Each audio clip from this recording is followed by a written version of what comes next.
I gave up a $200,000 law career to raise our 3 kids while my wife became a CEO.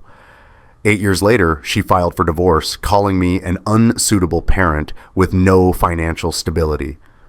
Then walked into the courthouse holding hands with her 28-year-old boy toy, both laughing. That's when I remembered I'm still a lawyer, and I never lose. This spans 18 months, gets dark, shows the cost of revenge, but ends with hope. Buckle up. Per the rules, all names are changed. I'm James Parker, 36. My ex-wife is Catherine, 38.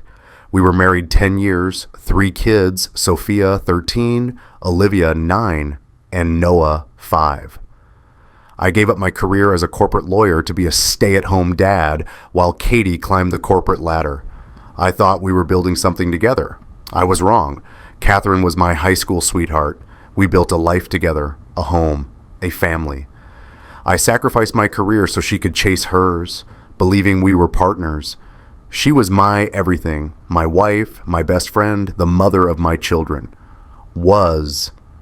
The beginning we met senior year of high school in 2003, she was valedictorian. I was barely in the top 20%, but we just clicked. Married in 2006, right after college. Had Sophia in 2012, Olivia in 2016, Noah in 2020. I left Morrison and Associates law firm in 2017 when Sophia got sick, chronic condition requiring consistent care and specialists 3 times a week. Catherine's tech career was taking off. Someone had to be home. I volunteered. "Are you sure?" she asked me the night I decided. "You worked so hard for this." "You worked hard too, and you're on track for VP. One of us should see that through. Besides, Sophia needs stability. I can always go back to law later." Later never came. We had Sunday morning pancakes every week. I'd make them shaped like animals. The kids would guess what they were. Katie would grade me on accuracy. It was our thing, or so I thought. I'm the kind of guy who reads the school newsletters front to back. Who knows which kids have peanut allergies at birthday parties? Who actually understands Common Core math well enough to help with homework? I've always believed actions speak louder than words. That being present is more valuable than being paid. I coached Noah's soccer, volunteered at Olivia's school library, never missed Sophia's debate competitions. My friends from the firm thought I was crazy. "Wasting your potential," one said at a holiday party 5 years ago. I thought I was investing it differently. Turns out investing in the wrong person is still a loss. The Cracks, March 2024.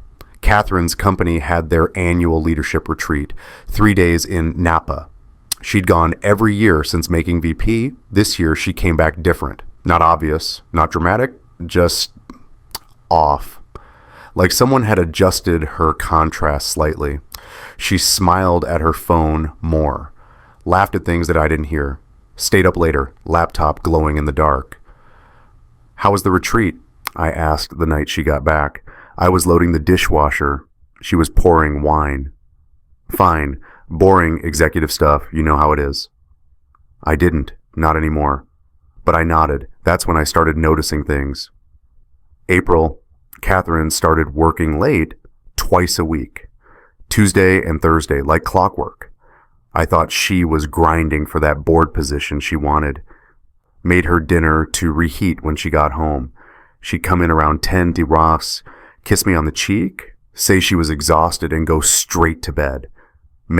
Her phone was glued to her hand, at dinner, during movie night, in bed. When I asked who she was texting, she'd say, "Just work stuff," and angle the screen away. Not suspicious, just protective. That was new. June, she started dressing differently. New suits, expensive ones. I noticed when I was putting laundry away. Tags still on some. $400 for a blazer. $450 for a skirt, I asked. "Have to look the part," she said. "Image matters at this level." I remember thinking how great she looked, how proud I was. Idiot. July, the affection stopped. No more good morning kisses, no more cuddling on the couch during the kids' bedtime. In bed, she'd roll to face the wall. "Tired from work," she'd say every night for weeks. We hadn't had sex in 2 months. I tried once. She said she had a headache. Classic, right? Except Catherine never got headaches. Ever. August. She wasn't coming to Sunday pancakes anymore every single week. Need to catch up on work, she'd say, staying in bed until 11 o'clock. The kids noticed. Why doesn't Mom want to hang out with us anymore? Noah asked one Sunday, syrup on his chin. I had no answer. She's just busy, buddy. Big, important job. More important than us? 5 years old and already knew something was wrong. September. Catherine stopped wearing her wedding ring. I noticed on a Tuesday morning she was making coffee and I saw the tan line where it used to be. Where's your ring? Oh, she didn't look at me. It's uncomfortable when I type. Kept catching on things. Since when? Since forever, James. I just finally decided to do something about it. That tone, sharp, defensive, new. She also mentioned a new gym she'd started going to before work, coming home showered at 7:30 a.m., smelling like expensive cologne I didn't recognize. Not her usual perfume, something masculine, woody, cedar, and something else. Early October, Sophia pulled me aside one evening while I was making dinner.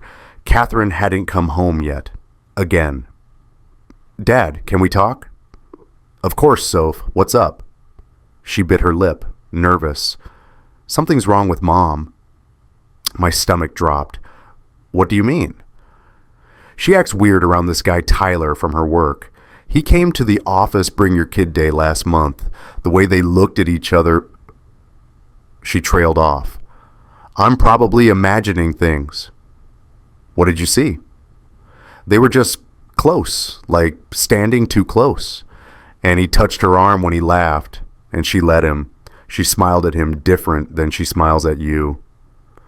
13 years old and already reading body language better than me. I'm sure it's nothing, honey. Your mom has a lot of coworkers.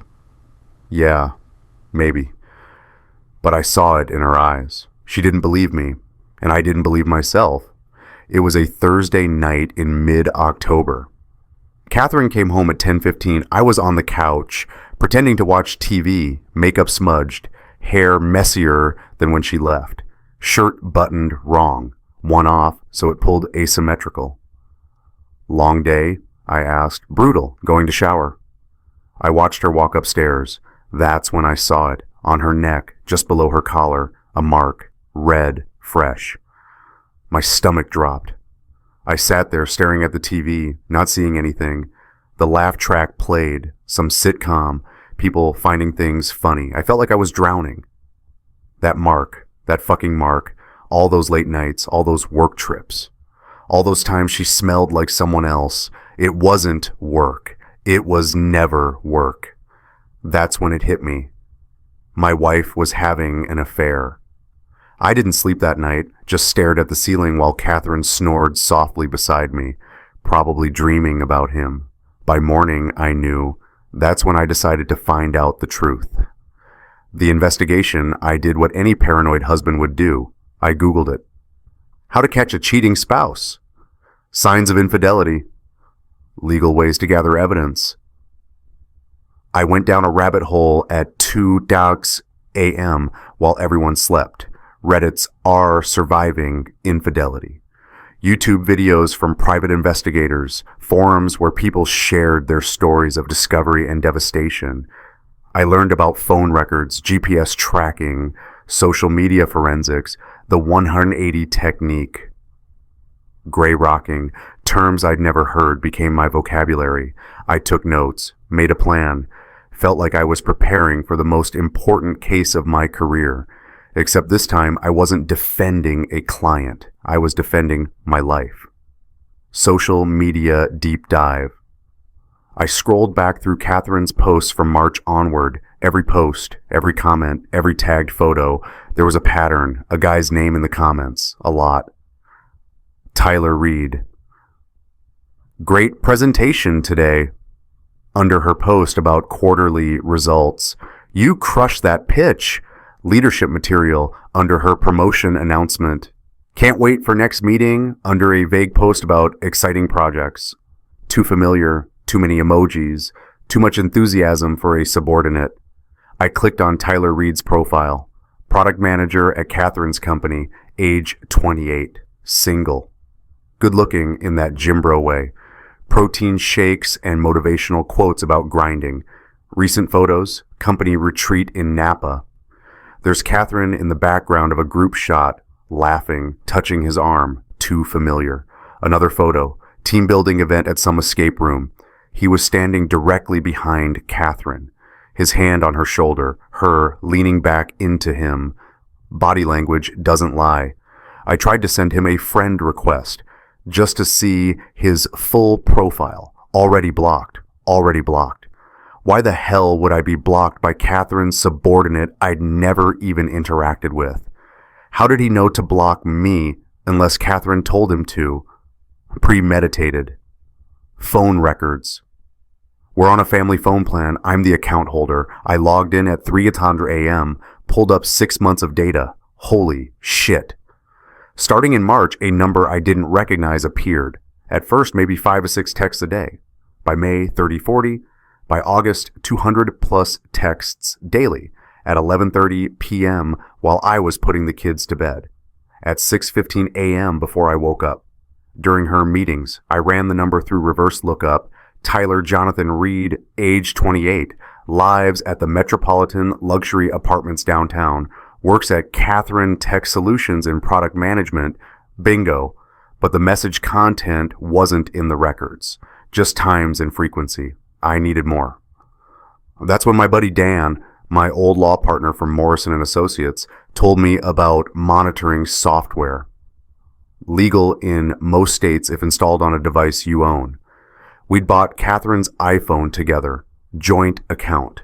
Technically, my device too. I installed it when she was in the shower one Sunday morning, 3 minutes, synced to her iCloud. Within 24 hours, I was reading everything, and I wished I wasn't. D-Day, October 18th, 2024, 11:32 p.m. I couldn't sleep. The kids were asleep. Catherine was working late again. I was alone with my phone and my suspicions. I opened the monitoring app, new messages, dozens of them. I started reading. Catherine, he's asleep. God, I can't wait until this is all over. My breath caught. Tyler, how much longer? Catherine, lawyer says 6 more months. Just have to keep playing the part. Playing the part. Our marriage, playing a part. Tyler, playing house with Mr. Mom while you're planning our future. It's almost romantic, Mr. Mom. That's what he called me. What she let him call me. Catherine, he won't know what hit him. No job, no income, no case for custody. My lawyer says we'll destroy him. The room tilted. Tyler, good. Guy gave up being a man to play housewife. Pathetic. I dropped my phone. It clattered onto the hardwood floor. Screen cracked. I stared at it. Guy gave up being a man to play housewife. Like raising our children, her children, made me less than. Catherine stirred upstairs. I heard her feet hit the floor. Bathroom door closed. I picked up my phone with shaking hands, kept reading. Catherine, when this is done, we're free. You, me, and my kids. Fresh start. My kids, not our kids, not his kids, her kids. Like I was just the babysitter. Tyler, can't wait to have you all to myself. No more sneaking around, no more lying. Catherine, I know, soon, I promise, I love you. Tyler, love you too, baby. See you tomorrow. Usual spot? I sat there on the couch in the dark of our living room, the living room I'd painted when we moved in, where I'd built blanket forts with the kids, where I'd rocked Noah to sleep when he had nightmares, feeling like someone had reached into my chest and ripped everything out. My phone kept buzzing with more messages. I turned it off. I walked to the bathroom, turned on the faucet, splashed water on my face, looked at myself in the mirror. I looked like shit. Pale, eyes red, like I'd aged 10 years in 10 minutes. What the fuck? I whispered to my reflection. I slid down the wall, sat on the cold tile floor. This wasn't supposed to happen. We were supposed to be partners. I gave up everything for this family, for her career, so she could be successful. And she was plotting to destroy me, to take my kids, to call me pathetic, unsuitable. I thought about confronting her when she came home, screaming, throwing shit, making her feel what I was feeling, but I didn't. I sat on that bathroom floor for 20 minutes, maybe longer, until the tile left marks on my legs and my ass went numb. Then I stood up, washed my face again, went back to the couch. When Catherine came home at 1:15 a.m., I was pretending to sleep. She kissed my forehead. "Sorry I'm so late, babe. Crazy deadline." I didn't respond. She went upstairs. I lay there, eyes open, planning. For 5 days, I was a ghost. Couldn't eat. My stomach felt like it was filled with concrete. Couldn't sleep. Every time I closed my eyes, I saw those texts. Pathetic. Mr. Mom. My kids. I'd look at Catherine making breakfast and see a stranger wearing my wife's face. This woman who I'd given 10 years to, who I'd sacrificed my career for, who was supposed to be my partner, my equal, my forever.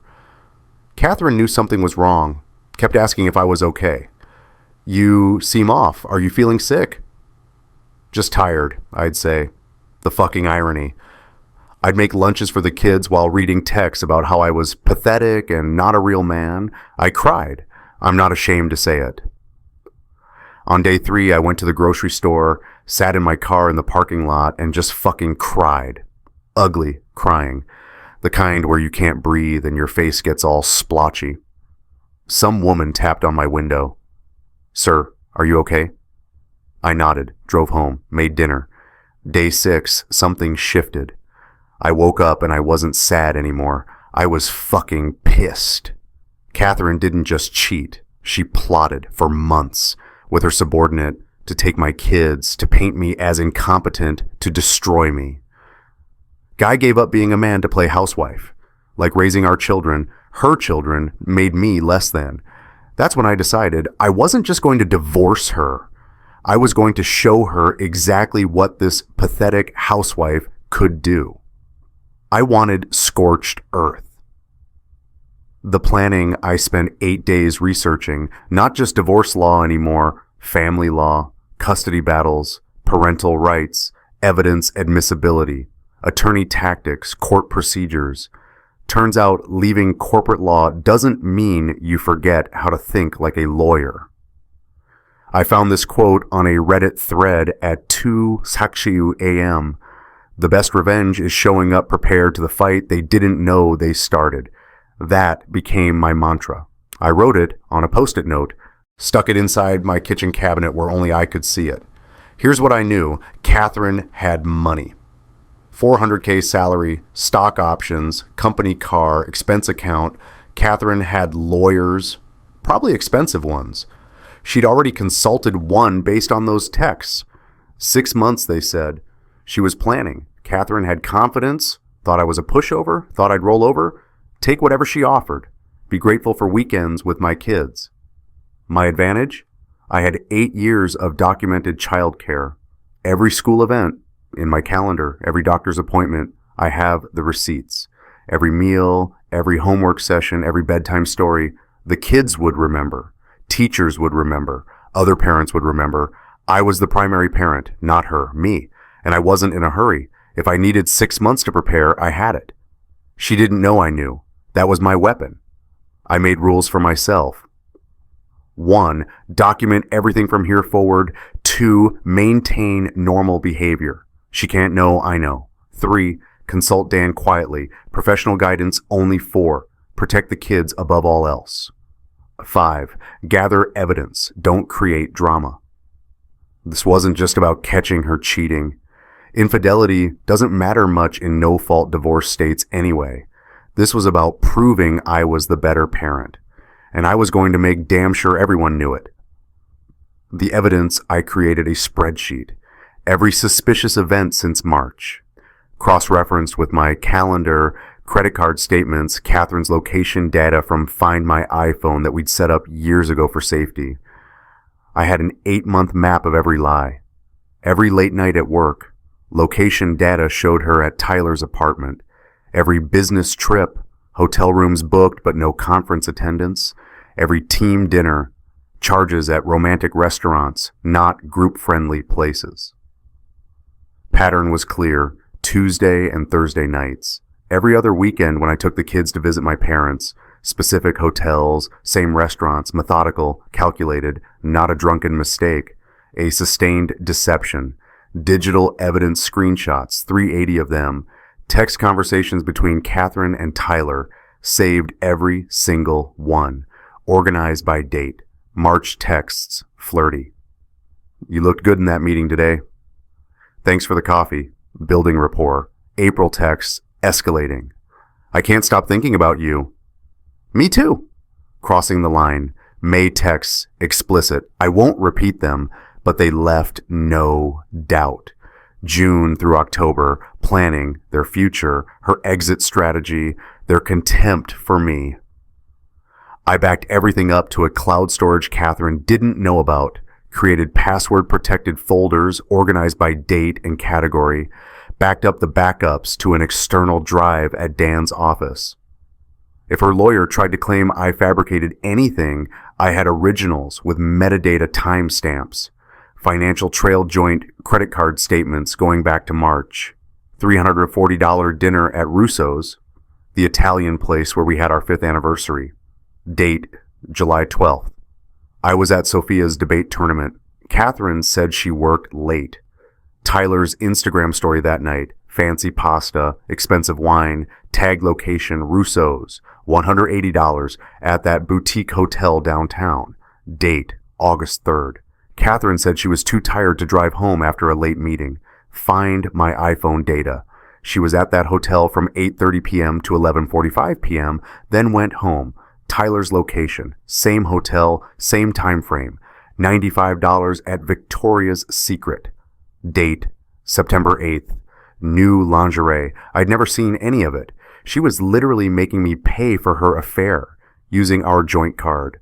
The one I used to buy groceries and school supplies and soccer equipment. Witnesses, I quietly reached out to Catherine's friends. Casual conversations. Ran into Sarah, her college roommate, at Target. How was Kelly's birthday party last month? What party? Catherine said she couldn't make it. Was working on some big project. Oh, must be thinking of something else. Mental note. Catherine lied to Sarah too.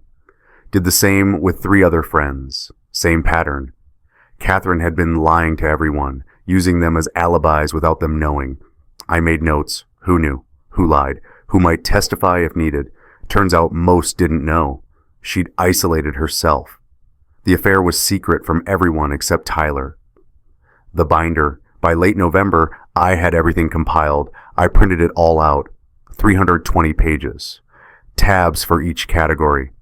Communications, texts, emails, social media, financial, credit card statements, unusual purchases, timeline, every event cross-referenced. Witnesses, statements from friends who'd been lied to, photos, screenshots, social media images, legal violations, none really, but documented patterns of neglect. Most damning evidence highlighted in yellow. Cover page, evidence of infidelity, Catherine Williams, Parker and Tyler Jonathan Reed. It looked like a legal brief, because that's what it was. I made 3 copies, one for me, one for Dan, one for my attorney when the time came. I stored it in my car's trunk, in a locked briefcase. Catherine never went in my car. Investigating Tyler, I needed to know who this guy was. Here's what I found. Tyler Jonathan Reed. Age 28. Single, never married, no kids. Lives 4 miles from us in those new luxury apartments downtown. Monthly rent, $2,800. On a product manager's salary of about $95K, that's tight. Living above his means. Drives a Tesla Model 3, leased, not owned. Works product manager at Catherine's company. Reports directly to her. She's his boss. Company ethics policy, I looked it up on their website, Section 4.3, romantic relationships between supervisors and subordinates must be disclosed to HR within 30 days. They hadn't disclosed. I checked with a contact who works in HR there. No disclosure on file. That's a terminable offense. Social media, typical tech bro content, gym selfies, crypto posts, weekend hikes, motivational quotes about crushing it and staying hungry. But recently, photos with Catherine at team events, her laughing in his Instagram story, tag location, that wine bar downtown, comments from coworkers ranging from supportive to suspicious. You two are always together lately. Office power couple? She liked those comments. Public, bold, right there for anyone to see. He'd blocked me months ago, not just Facebook, Instagram, LinkedIn, every platform. He knew who I was. He'd blocked his mistress's husband before I ever tried to contact him. Premeditated, calculated, deliberate. I found his mother on Facebook, Patricia Reed, age 58, lives in Connecticut, conservative Catholic, posts about family values, the sanctity of marriage, respect. Recent post, dignity and respect in relationships are everything. Without them, you have nothing. The irony. Oh, I had plans for that information. I also downloaded their company's full ethics policy. 26 pages. Read every word. Section 4.5, undisclosed relationships between supervisors and subordinates are grounds for immediate termination. Section 4.8, use of company resources for personal matters is prohibited. I had proof of both. Hotel rooms booked with her company card for business travel with no business conducted.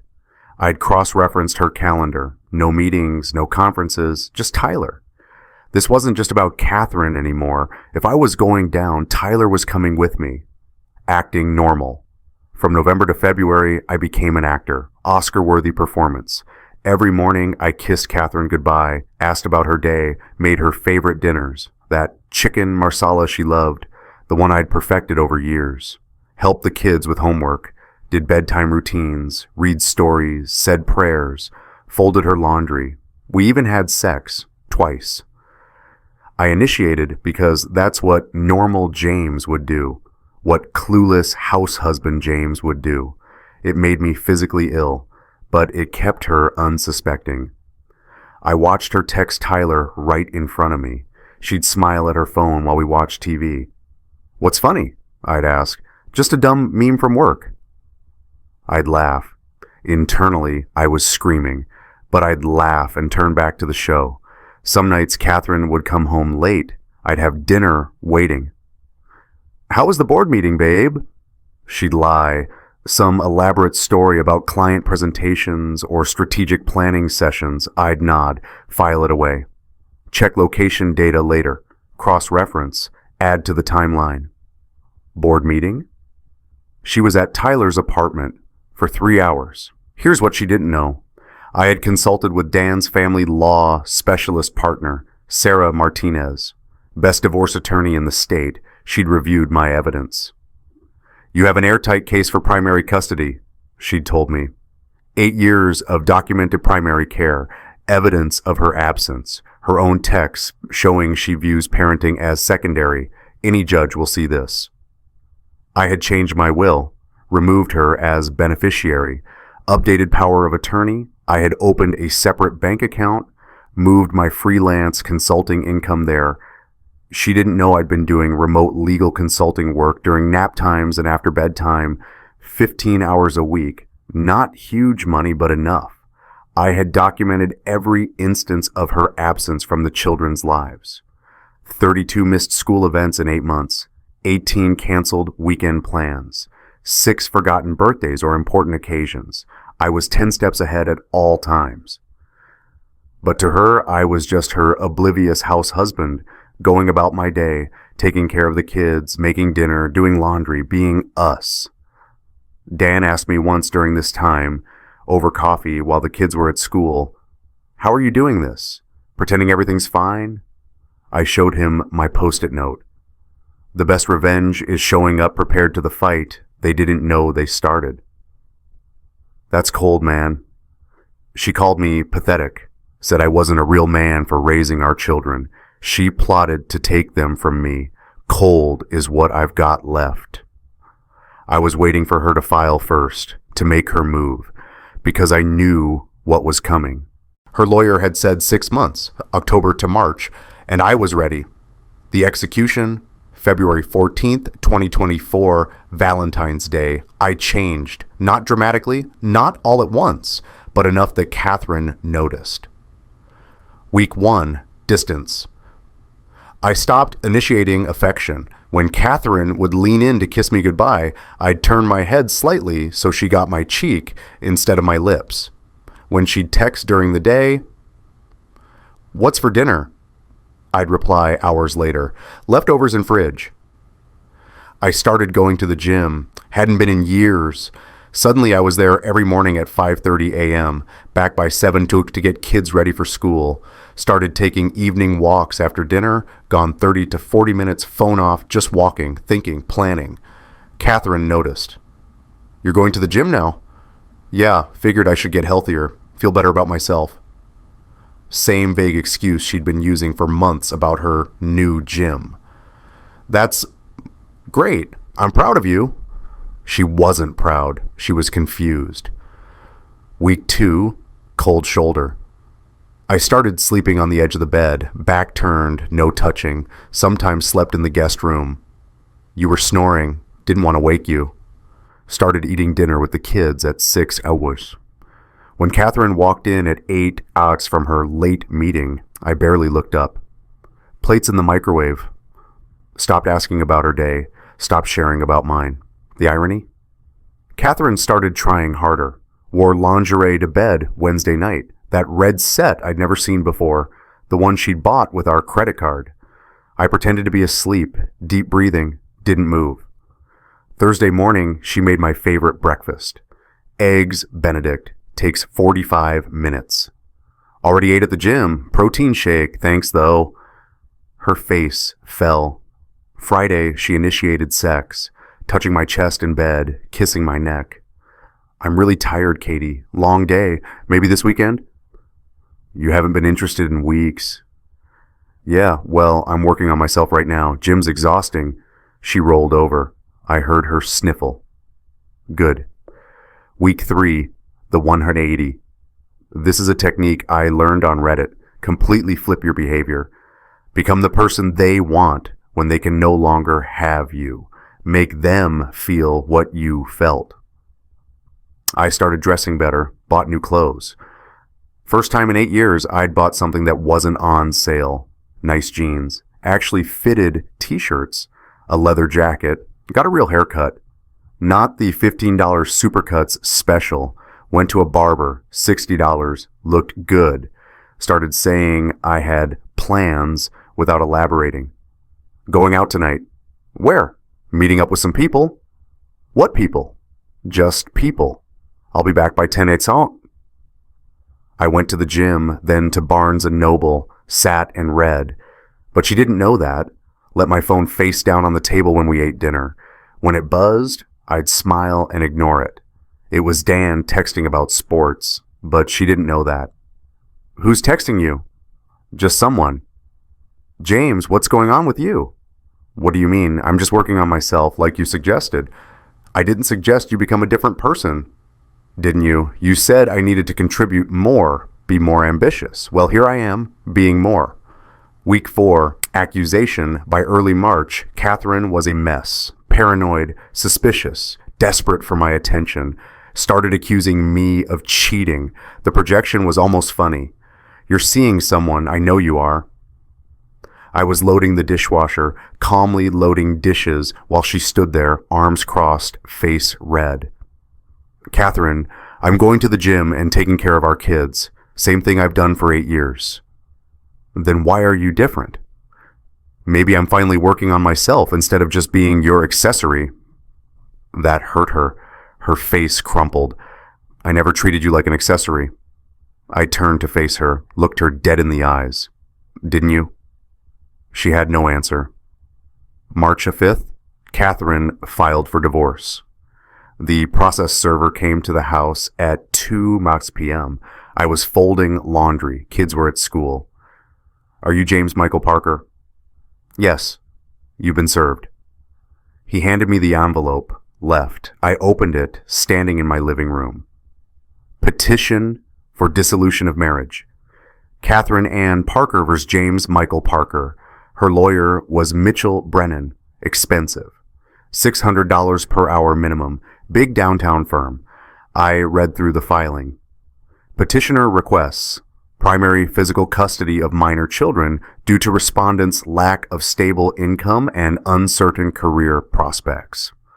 Petitioner argues that the children require the financial security and stability that only petitioner can provide. Respondent has been unemployed for 8 years, living off petitioner's income.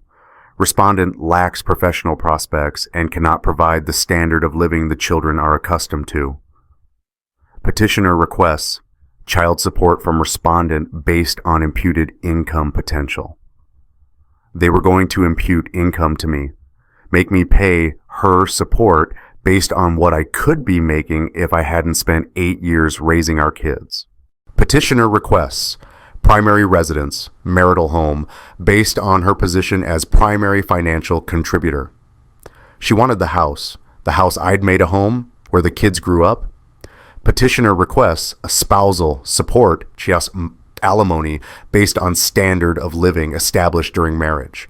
She wanted me to pay her. I stood there, papers in hand, and laughed, actually laughed out loud. Unsuitable parent.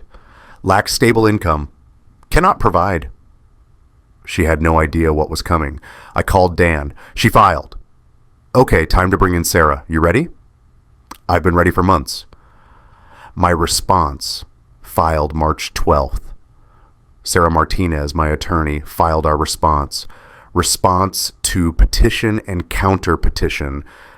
Respondent requests primary physical custody based on 8 years as primary caregiver.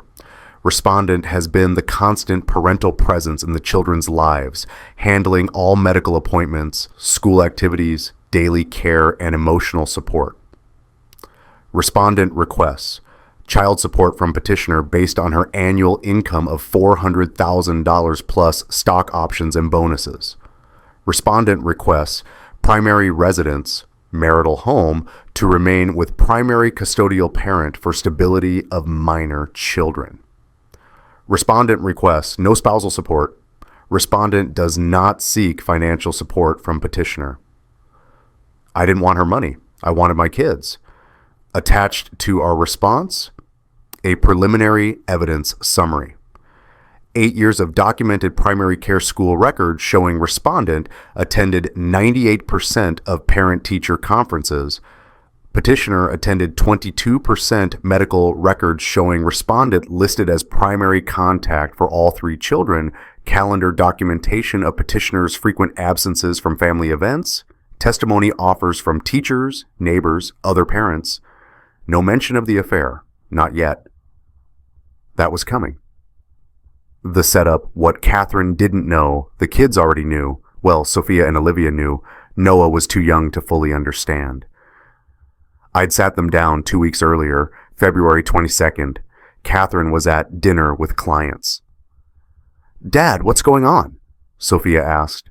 She'd noticed the tension. Of course she had. Your mom and I are getting divorced. Olivia started crying immediately. Why? Because sometimes people grow apart, and your mom has found someone else she wants to be with. The Tyler guy, Sophia said. Not a question, a statement. Yes. I knew it. From Bring Your Kid to Work Day. I saw them. I know, honey. You tried to tell me. I should have listened. What happens to us? Olivia asked through tears. You'll stay with me, and you'll see Mom on weekends if you want to. But this is still your home. I'm still your dad. Nothing changes that. What about Noah? Noah stays with us too. Does Mom know you know? Not yet, but she will soon. And when she does, things might get ugly. But I need you both to know. None of this is your fault. And no matter what anyone says, I'm not going anywhere. Sophia hugged me. Then Olivia. We sat there on the couch, holding each other, crying. Will you tell the judge? Sophia asked. About Tyler? Yes. Can I tell the judge too, about how Mom is never here? I pulled back, looked at her. You don't have to do that, Soph. I want to. Dad, you're always here. Mom isn't, even before Tyler. She chose work. She chose her phone. She chose everything except us. The judge might ask you questions. It might be scary. I'm not scared. I'm mad. 13 years old and braver than me. March 20th, the day before court. Sarah had filed our counter response 3 weeks ago. Catherine's lawyer filed motions. We filed counter motions. Preliminary hearing scheduled for March 21st. Custody determination first. Divorce proceedings to follow. I'd prepared Sophia. We'd practiced what the judge might ask. How to answer honestly but appropriately. Sarah had experience with child testimony. She guided us. The judge will probably speak to you privately first, Sarah explained, to make sure you're not being coached. Just tell the truth about your daily life. Who takes care of you? Who's present? That's all. Will Mom be there? Yes. But you won't have to look at her if you don't want to. Sophia nodded, determined. That night, Catherine tried to be civil. We were both putting kids to bed. Awkward dance of separated parents still living together. I did Noah. She did Olivia. Sophia put herself to bed. I hope tomorrow goes okay, Catherine said in the hallway, for the kids' sake. I looked at her, really looked at her. This woman I'd loved for 15 years, built a life with, had children with. She was a stranger. Me too, I said. That was the last civil exchange we'd have. I didn't sleep. Lay in the guest room bed, staring at the ceiling. Tomorrow, everything changed. Sarah had the binder. 320 pages condensed to 150 of most relevant material. She'd organized it beautifully. Tabbed, highlighted, professional. We had a strategy. Present my caregiving first. Establish the pattern. Then drop the bomb about the affair and her contempt for me. Show the judge who Catherine really was. I looked at my phone. 2:30 a.m. In 7 hours, we'd be in court. I got up, made coffee, sat at the kitchen table in the dark. Tomorrow, I'd show Catherine exactly what this pathetic housewife could do. The courtroom, March 21st, 2024, 9 a.m., family court.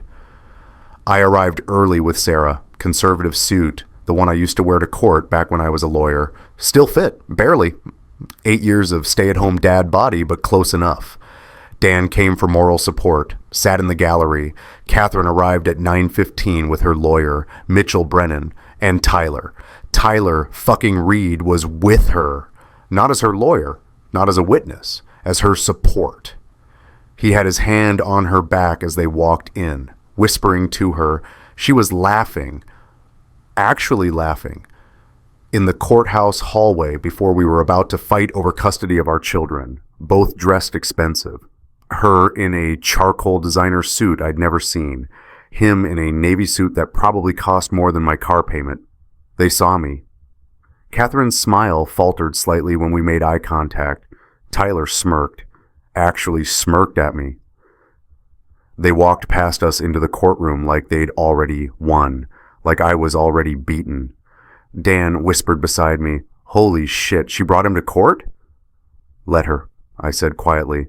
"Rope. Enough of it." We went inside. The hearing judge, Patricia Morrison, presiding, age 62, no-nonsense reputation, mother of 4 grown children, grandmother of 6, known in family law circles for favoring primary caregivers in custody disputes over high-earning absent parents. Sarah had done her research on which judge to request. Perfect. All rise. We stood. Judge Morrison entered. Sat. We sat. This is a preliminary hearing for custody determination in the matter of Parker versus Parker. Counselors, please state your appearances. Mitchell Brennan for petitioner Catherine Parker, Your Honor. Sarah Martinez for respondent James Parker, Your Honor. Let's proceed. Mr. Brennan, you may present your client's position. Catherine's lawyer, Mitchell Brennan, stood. Expensive suit, silver hair, confident. He'd done this 1,000 times. Your Honor, my client, Catherine Parker, is the CEO of a mid-sized technology company earning $400,000 annually. She has provided financially for this family for 10 years, particularly the last 8, while Mr. Parker has been unemployed. Unemployed, that word. Ms. Parker seeks primary custody because she can provide financial stability, educational opportunities, and future security for these children. Mr. Parker, while present in the home, has no current income and no professional prospects. He left the legal field 8 years ago and has not maintained his license. Actually, I had maintained my license, continuing legal education online, but I didn't interrupt. The children need more than just physical presence, Your Honor. They need a future. My client can provide that. Mr. Parker cannot. He sat down. Sarah didn't even look concerned. Catherine's testimony. Ms. Parker, please take the stand. Catherine walked to the witness stand, looked composed, confident. She'd been coached. Brennan led her through her professional accomplishments, her income, her stability, her love for her children. I work hard to provide for my family, she said. I know I'm not home as much as I'd like to be, but I do it so they can have everything they need. And Mr. Parker's involvement with the children. He's been home, yes. He handles the daily routines. But the children need more than routine. They need opportunity. They need a parent who can show them success, ambition, drive.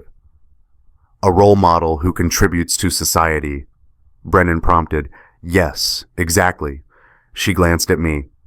I kept my face neutral. And you believe you're the better custodial parent. I believe I'm the parent who can give them the life they deserve.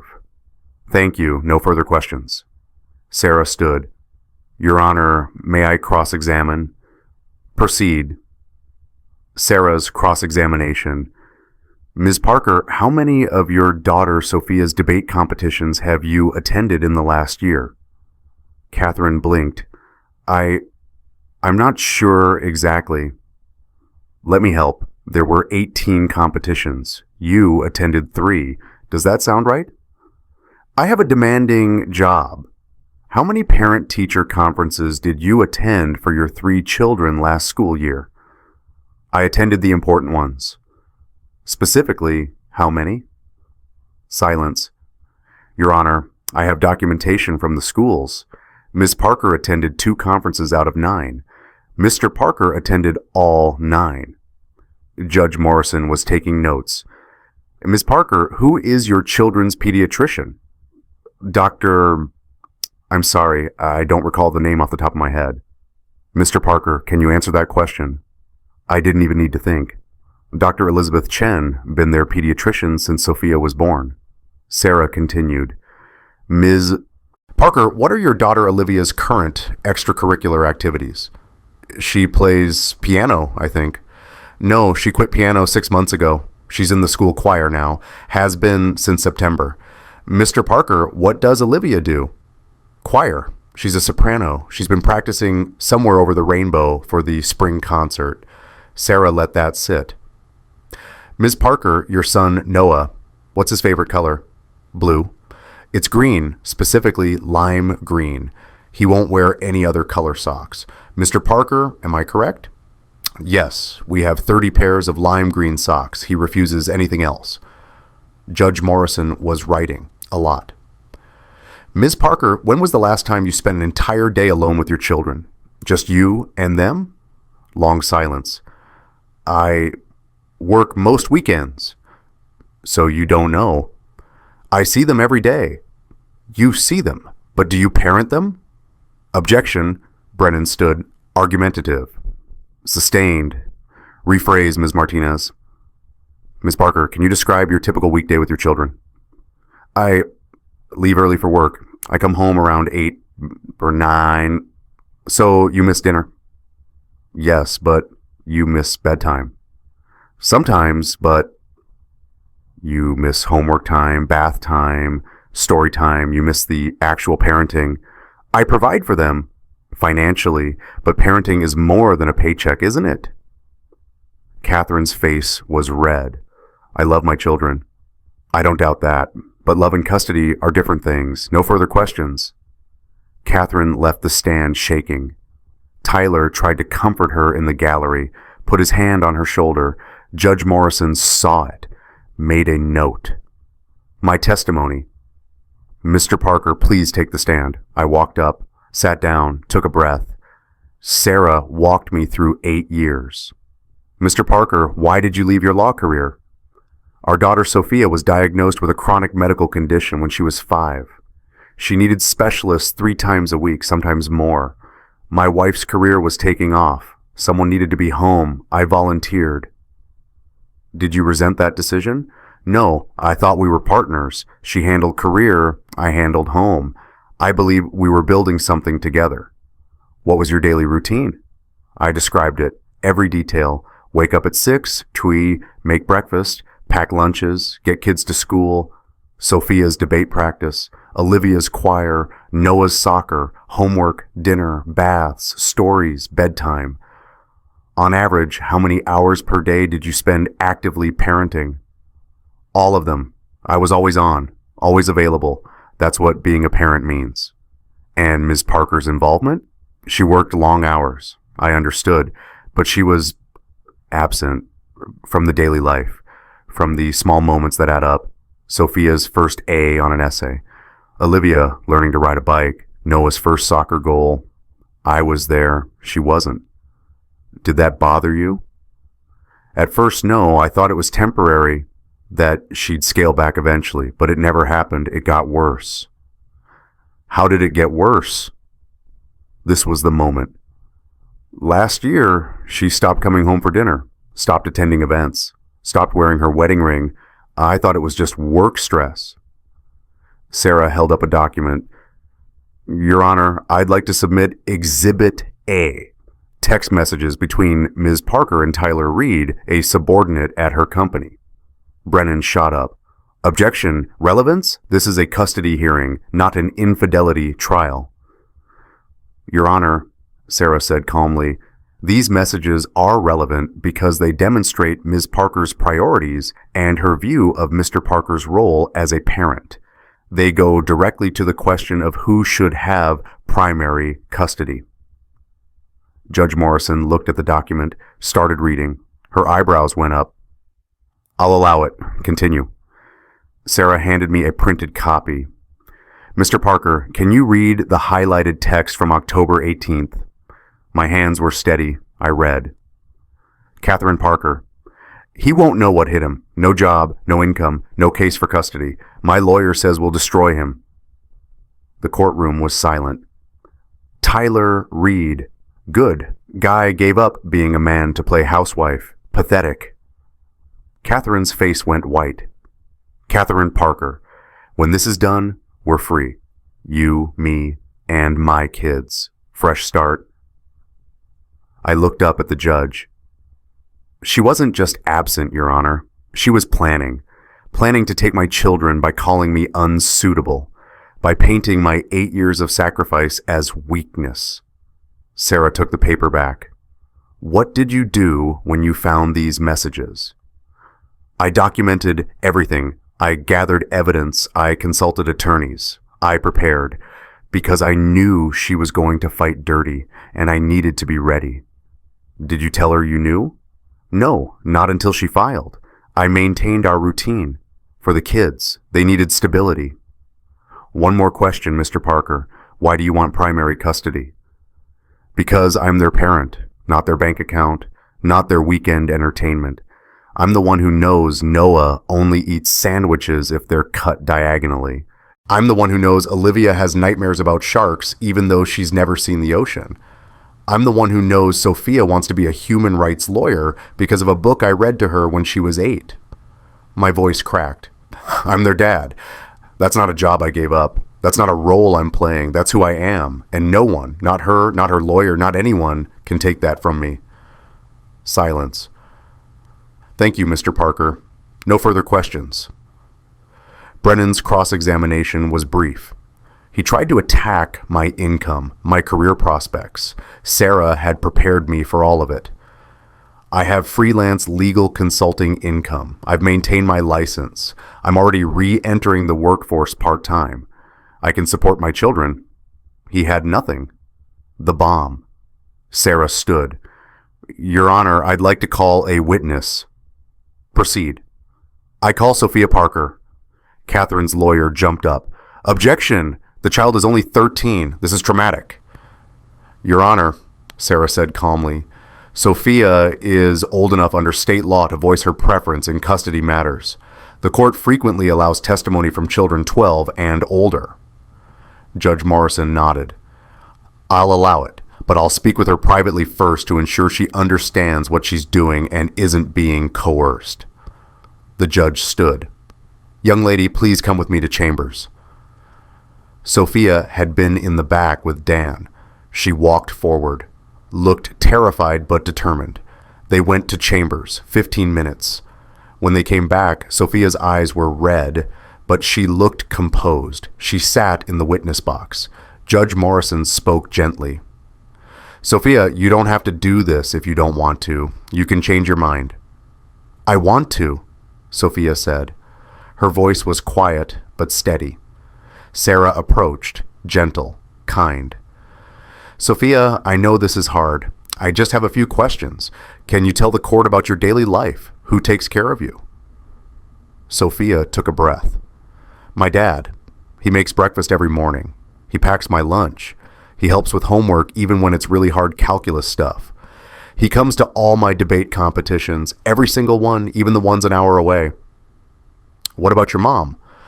She works a lot. I understand. But she's not there. She misses everything. My last 6 debate competitions, my last 3 parent-teacher conferences, even my birthday dinner last year, she came late because of a meeting. She air-quoted meeting. Judge Morrison noticed. When did you notice your mom changing? Last spring. She was on her phone all the time, started dressing nicer, started talking about this guy Tyler from her work. Tyler Reed, the man who was in this courtroom earlier. Yes. How did that make you feel? Sophia started crying, quiet tears running down her face. I knew something was wrong. Mom was different. She didn't care about us anymore. Just her phone, just her work, just him. Catherine was crying too in the gallery, but Sophia's tears were different, raw, real. Sophia, if you could choose, where would you want to live? With my dad, and I want Olivia and Noah with me. Dad actually parents us. He's there. He cares. Mom just exists around us. Do you love your mom? Yes, but I don't trust her anymore. She hurt Dad. She hurt all of us. And I don't understand how you can say you love someone and then do what she did. Sarah had no more questions.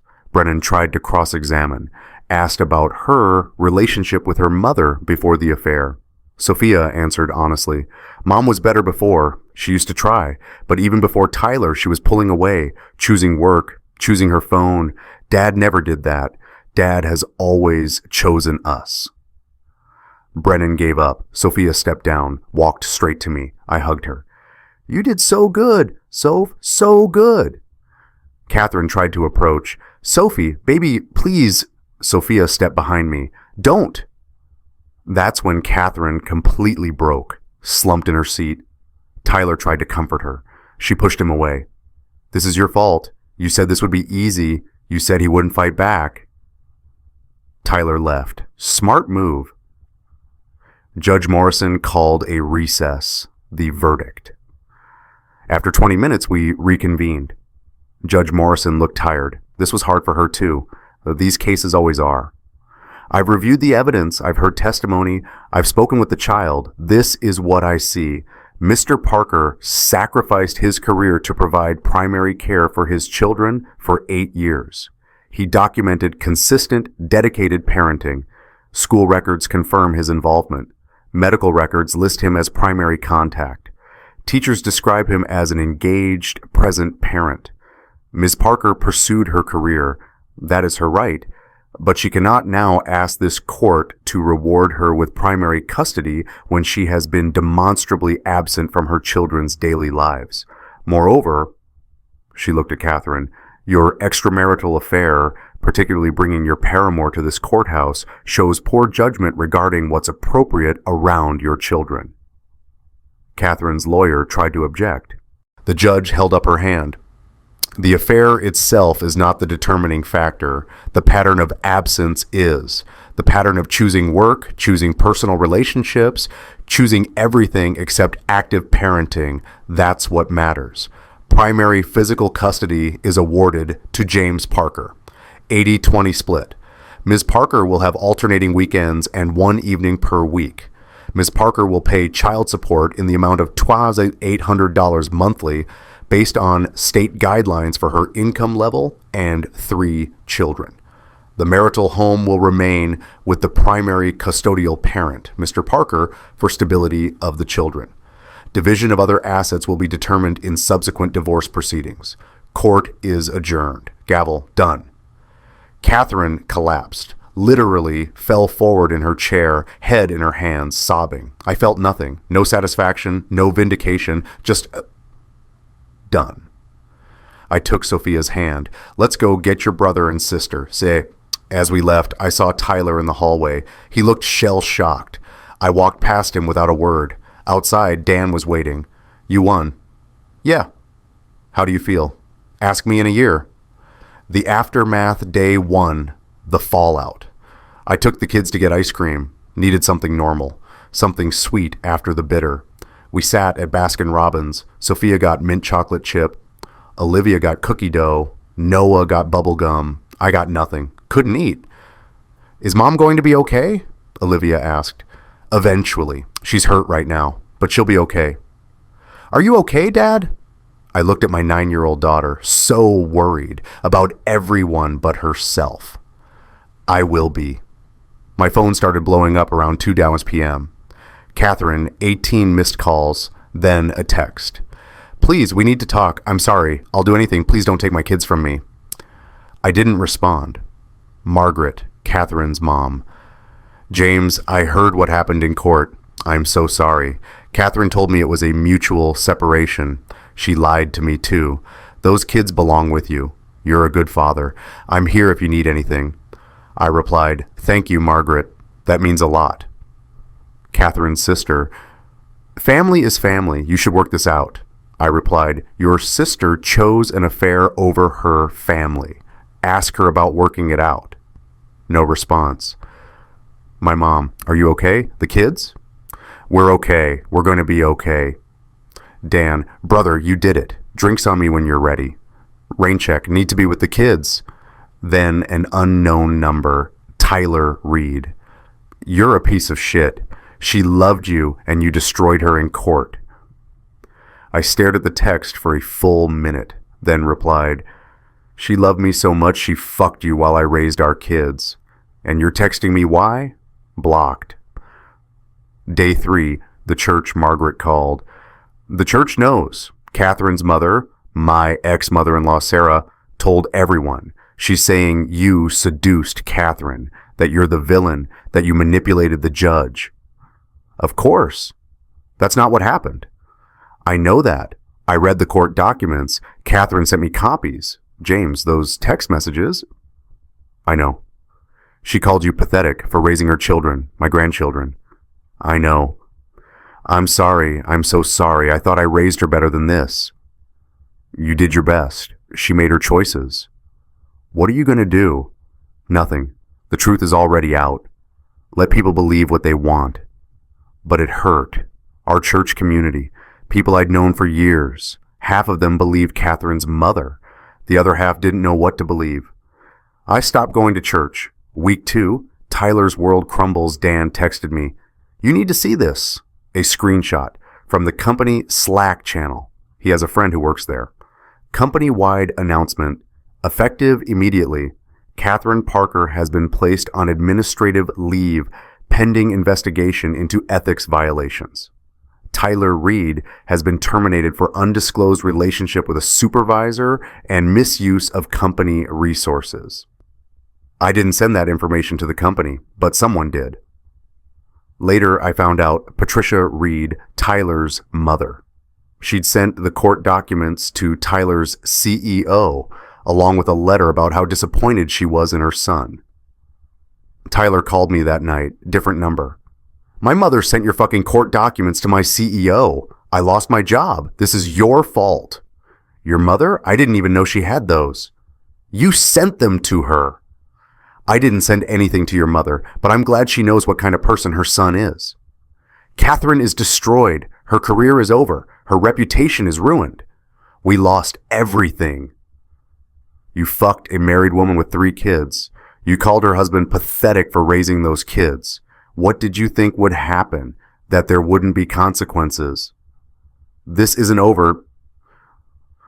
Actually, it is, for you and her. See, I have one more piece of information you might be interested in.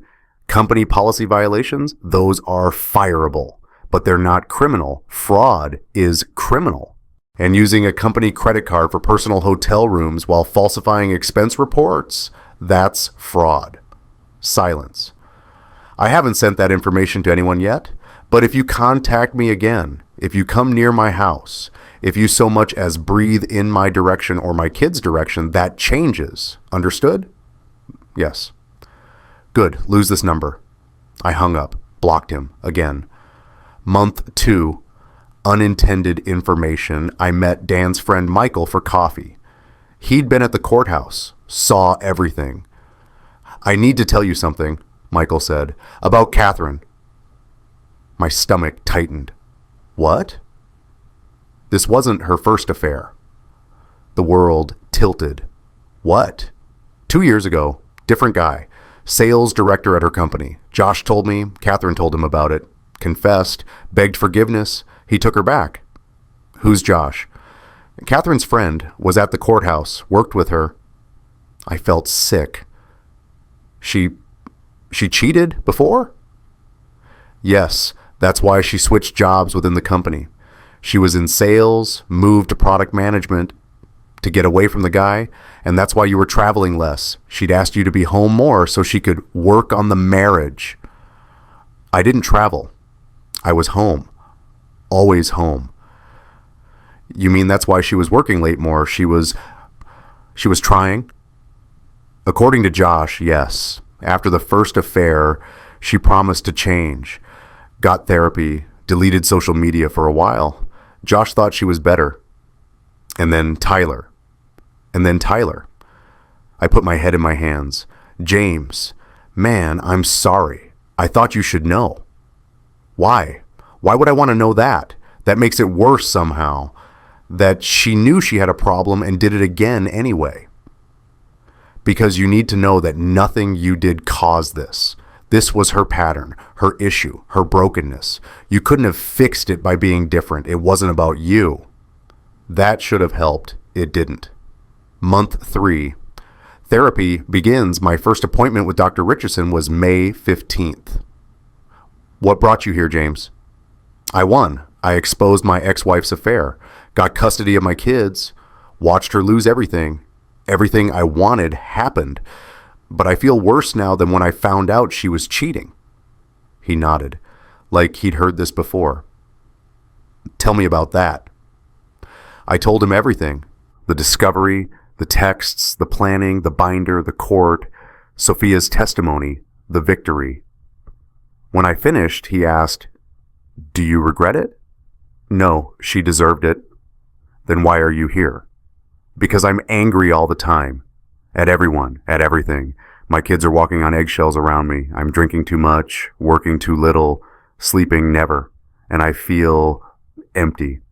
I thought revenge would fix me. It didn't. It just ended things, but I'm still broken. That's when I started crying. In front of this stranger, completely broke down. Dr. Richardson handed me tissues, waited. When I could breathe again, he said something I'll never forget. Revenge closes the chapter, but it doesn't heal the wound. That takes different work, different time. You're grieving, James. Not just the marriage, the life you thought you had, the person you thought she was, the trust you lost. That's trauma, and trauma doesn't care if you won in court. So what do? You do the work, the hard work, the work that doesn't feel like winning, but is actually how you survive. Over the next few months, we worked on it. The anger, the hypervigilance, the trust issues, the anxiety. But November was bad. Month 8, the breaking point, real bad. November 8th, 10:30 p.m. Kids were asleep. House was quiet. Too quiet. I sat in my car in the garage, keys in the ignition, thinking about how easy it would be to just not deal with this anymore. Close the garage door, start the car, go to sleep, never wake up. I sat there for 12 minutes. I know because I watched the clock. Didn't do it. But I thought about it. Seriously thought about it. That scared me more than anything Catherine had done. I called Dan, 11:30 p.m. I need help, like right now, help. Where are you? My garage. Stay on the phone, I'm coming. He arrived 15 minutes later. Drove like hell. Found me still sitting in my car, engine off. He opened the door, pulled me out, hugged me. Come on, you're staying at my place tonight. The kids? I'll call your mom. She can come stay with them. You're not staying here alone tonight. I slept on Dan's couch. He stayed up. I heard him on the phone with Dr. Richardson at 2:00 a.m. Next morning, emergency session. James, we need to increase your sessions, and I'm prescribing medication. I don't need... Yes, you do. You're experiencing clinical depression and PTSD. Betrayal trauma is real. Your body went through it. Then you spent months in survival mode executing your plan. You were running on adrenaline and anger. Now that it's over, your system is crashing. The anger protected you from feeling the pain. Now you have to actually feel it. I don't want to feel it. I know. But that's the only way through. He prescribed antidepressants. Increased sessions to twice a week. You're punishing yourself, he said in our next session. I deserve it. That's not for you to decide. But it is for you to decide whether you want to heal or whether you want to suffer forever. Can I do both? Sure. But at some point, you have to choose which one wins. The kids' pain. They were struggling too. Sophia started getting bad grades. Fall semester report card came in November. 3 Fs, 2 Ds. She'd been an A student. Parent-teacher conference with Mrs. Patterson. Sophia isn't focusing. She's withdrawn. She got into a fight last week with a classmate. What happened? Another girl made a comment about her mother. Sophia punched her. Christ. What did the girl say? That everyone knows Sophia's mom is a... Well, she used an inappropriate word about the affair. I talked to Sophia that night. What did she say, Soph? That everyone knows mom's a slut who chose her boyfriend over her kids, that you destroyed her in court, and you punched her. She deserved it. Violence isn't the answer.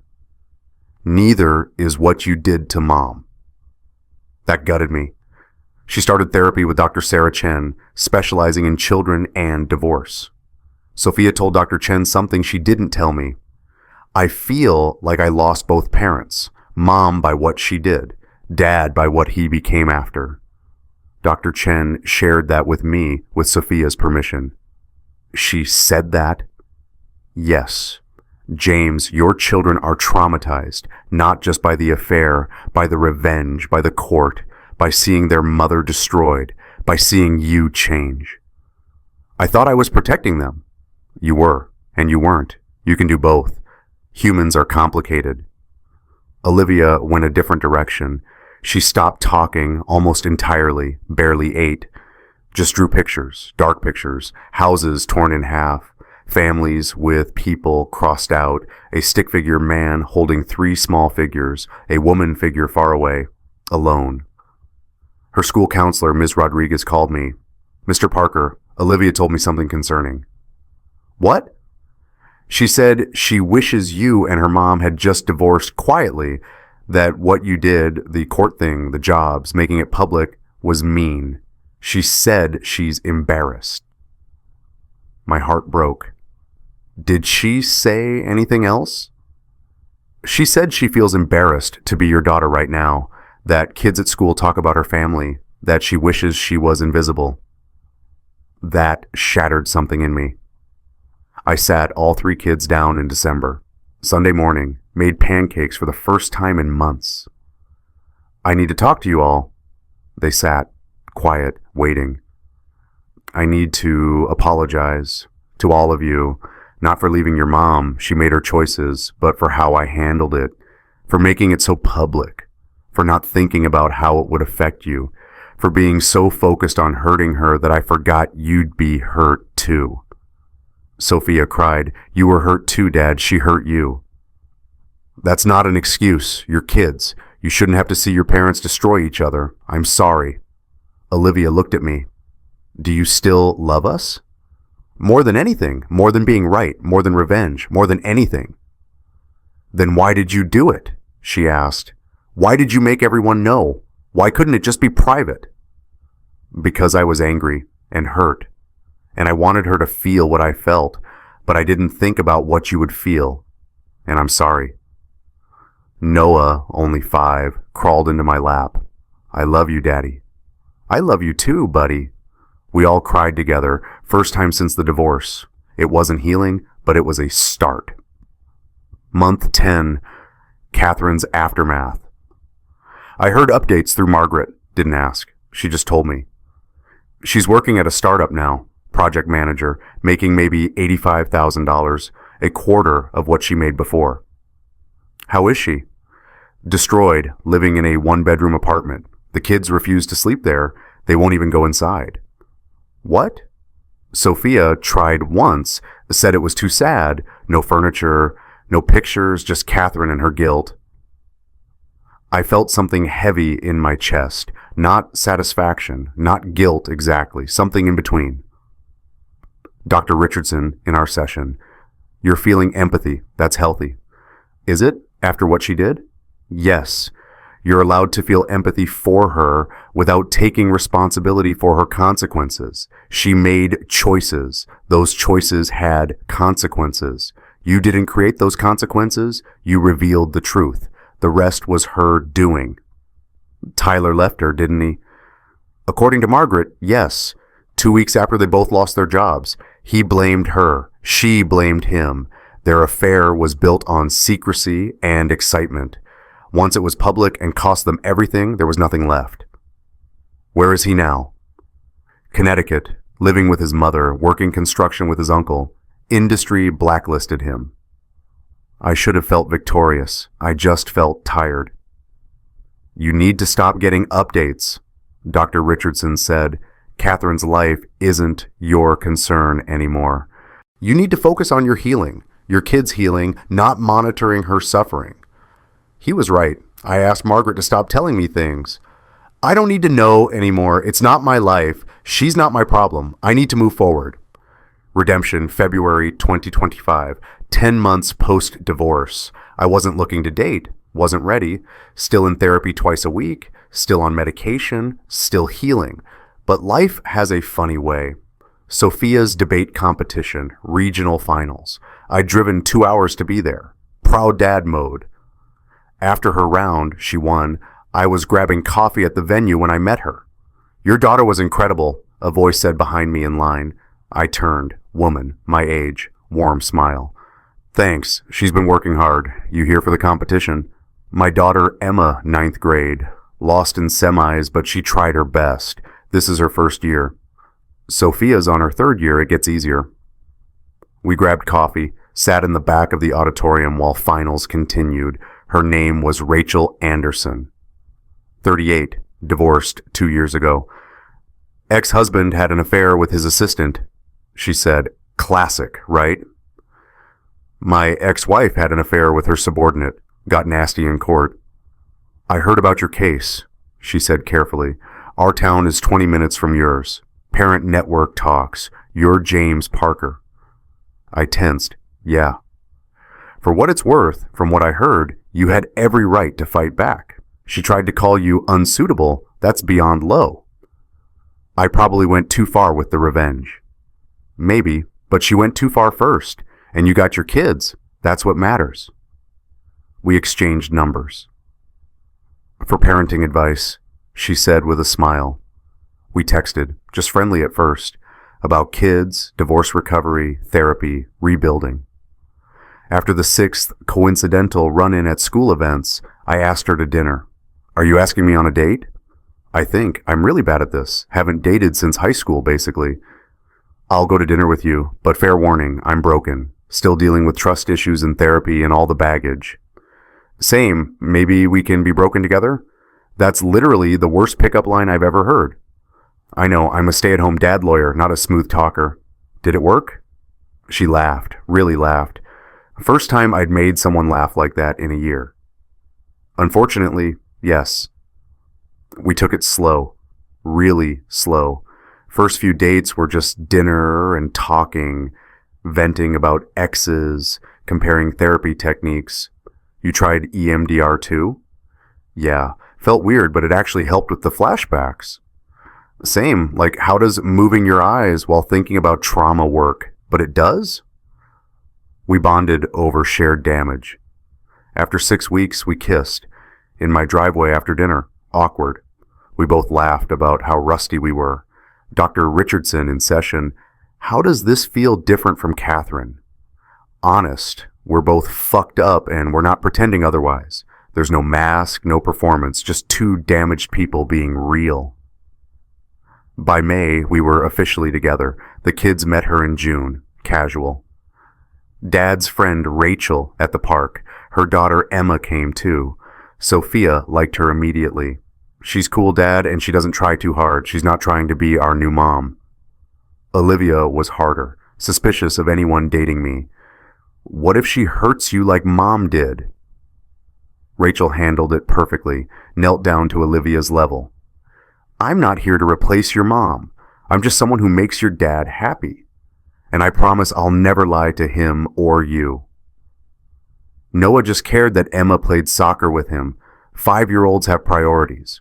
Our first fight, August Rachel had a work conference. 2 days in San Diego. Didn't text much during. I panicked, started checking her location.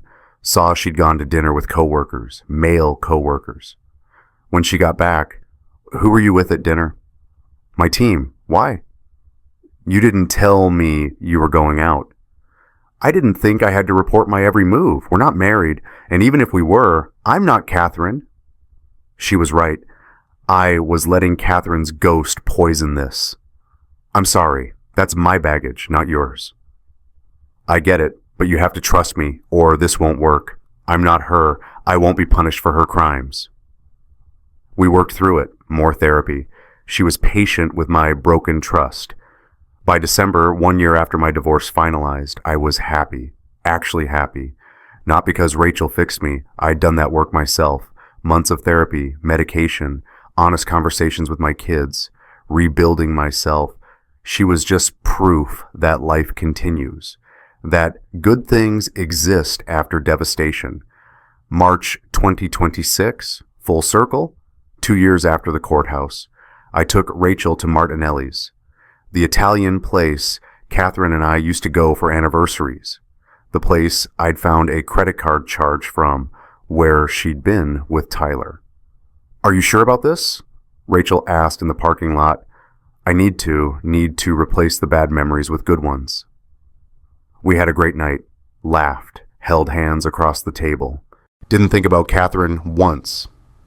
As we left, our waiter stopped me. Excuse me, I remember you. You used to come here with someone else. My stomach dropped. Yeah, we're divorced now. He looked at Rachel, then back at me, smiled genuinely. I remember that one night, your anniversary. You were here alone. She came in later with someone else. Young guy. I felt bad for you. I'm glad to see you happy now. You deserve it. Unexpected, kind, validating. I tipped him 30% June 2026. Sophia's graduation, 8th grade. Not a huge milestone, but still. I was front row, Rachel beside me, Olivia and Noah fidgeting excitedly. Catherine showed up. First time I'd seen her in over a year. She looked different, older, more gray in her hair, thinner but clean, sober, put together in a simple, almost humble way. She congratulated Sophia, hugged her, cried a little. Sophia hugged her back. Thanks for coming, Mom. Progress. Then Catherine approached me. Rachel gave my hand a squeeze. "I'll be right here." "James, can we talk? Just a minute?" I nodded. We stepped aside. I wanted to say I'm sorry for everything. I know that doesn't fix anything. I know you'll probably never forgive me, but I need you to know that I know I destroyed our family, and I live with that every single day. I looked at her, really looked. She was sincere, broken but sincere. "I appreciate you saying that. I hope you're doing better." I am. Therapy 3 times a week. Working on myself, building a better relationship with the kids. It's slow, but it's something. Good. They need their mom, even after everything. "You're with someone new. Rachel, I've met her at drop-offs. She's good for you." "She is." "Are you happy?" "Very." She smiled, sad but genuine. "I'm glad. You deserve to be happy. I'm sorry I couldn't be the one to make you happy."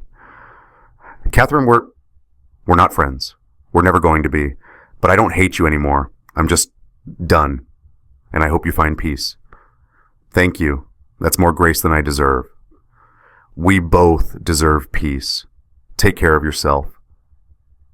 That was our closure. Clean, mature, final. December 2026, present day. I'm engaged to Rachel. Wedding planned for next summer. Kids are going to be in the wedding party. Emma will be a bridesmaid. Blended family in progress. Messy and complicated and beautiful. Sophia, 14, debate team captain. Grades back up to A's and B's. Still sees Dr. Chen monthly. Has a boyfriend. I'm handling that poorly, but trying. Says she wants to be a lawyer. To help people like you helped us, Dad. I'm not crying. You're crying. Olivia, 10. Opening up more. Still draws, but happy drawings now. Families together, houses intact, color everywhere. Has a best friend, laughs more, sees Dr. Chen every other week. Noah, 6, first grade, regular kid, plays soccer, loves dinosaurs, doesn't remember much from before the divorce. That's probably good. Catherine, sees the kids twice a month. Relationship improving slowly, working as a consultant, modest apartment, simple life, seems at peace with who she is now. Tyler, no idea, don't care. Last I heard through the grapevine, he got married. Someone in Connecticut. Good for him, I guess. Hope he learned something. Rachel, best decision I never knew I was making when I went to that debate competition. She makes me coffee in the morning, laughs at my terrible jokes, loves my kids like they're hers, reminds me every day that good people exist. Life isn't perfect. I still have bad days. Still see Dr. Richardson every other week. Still take medication. Still have moments where I think about what was lost. But I'm here. I'm healing. I'm building something new. Not replacing what was lost. Building something different. And that's enough. Epilogue. If you've made it this far, thank you. This was long, heavy. But it was my life for 2 years. Some people will say I went too far, that I should have just divorced quietly, handled it privately, been the bigger person. Maybe they're right. My therapist says revenge doesn't heal wounds. He's not wrong, but I don't regret it. Not the evidence gathering, not the binder, not Sophia's testimony, not going after their jobs, not the public exposure. Why? Because Catherine didn't just cheat, she plotted for months with her subordinate to destroy me, to take my kids, to paint me as unsuitable, pathetic. Not a real man for raising our children, her children. That deserved consequences. Do I regret the impact on my kids? Every single day. Every time I see Olivia's old drawings of torn families. Every time Sophia mentions how kids used to talk about us at school. Would I do it differently knowing what I know now? Probably. I'd have been quieter, kinder, more focused on healing than hurting. But hindsight is 20/20. What I learned, trust your gut. I knew something was wrong in April. Ignored it for months. Don't do that. Your instincts are trying to protect you. Document everything. In legal battles, evidence is king. Without my documentation, I'd have lost my kids to someone who saw them as accessories. Revenge is Pyrrhic. Yes, I won. but the cost to my mental health and my kids' well-being was steep. Victory isn't always worth the price. Your kids are watching. They see everything. They internalize everything. Protect them first, settle scores second. I got that backwards. Therapy isn't weakness, it's survival. Without Dr. Richardson, I'd have drowned. Or worse. That night in the garage still haunts me. Forgiveness isn't for them. It's for you. I don't forgive Catherine for what she did. But I've released my anger toward her. There's a difference. Life continues. After devastation, after betrayal, after everything burns, life continues. And it can be good again. Different, but good. To anyone going through this, you'll survive.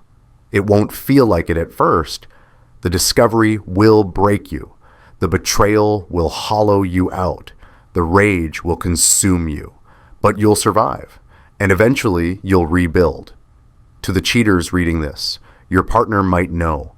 They might be building a case right now. They might be playing normal while documenting everything. And when it drops, don't say you weren't warned. Consequences are real. Choose wisely. To the stay-at-home parents, your work matters. Raising children is work. It's valuable. It's worthy. It's noble. Don't let anyone, spouse, society, anyone tell you otherwise. You're not pathetic. You're not less than. You're building humans. That's the hardest job there is. I gave up $200,000 to raise 3 incredible humans.